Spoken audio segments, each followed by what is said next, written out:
Thank you so much, Ajay, for joining us with all those details. We are shifting our focus to some international news that's coming in right now. The US crackdown on illicit Venezuelan oil.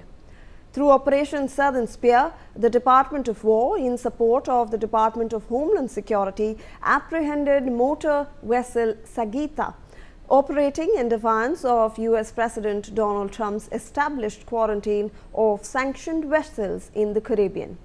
The US Southern Command reaffirmed their resolve to ensure that the only oil leaving Venezuela will be oil that is coordinated properly and lawfully.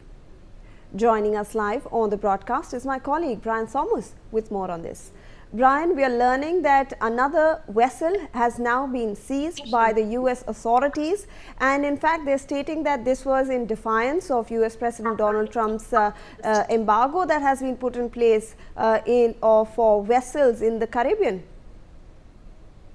Yes, clearly as of now US Southern Command and the Department of War continue to intensify efforts to dismantle an illicit activity across the Western Hemisphere in close partnership with the US Coast Guard, Department of Homeland Security and Department of Justice. This is a broader, integrity campaign that focuses on enforcing sanctions, preventing illegal oil shipments, and even reinforcing regional stability. That is even called Operation Southern Spear. Now, in this very department, also the US military forces, acting in support of the Department of Homeland Security, apprehended the Motor Vessel Sagitta in the Caribbean Sea. The operation was carried out without incident and reflects the command what they did for maritime interdiction. Not only that, there was an official announcement also that the Sagitta was operating in defiance of President Trump's established quarantine on sanctioned vessels in the region, and in interception, the 7 such tanks seized under this very campaign that also speaks about Washington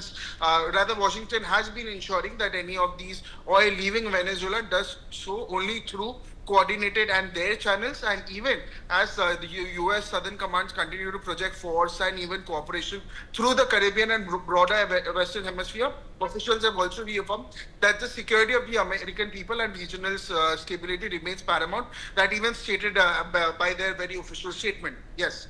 Brian, I would request you to stay on with us. We'd require your inputs for this tech story that we're tracking. US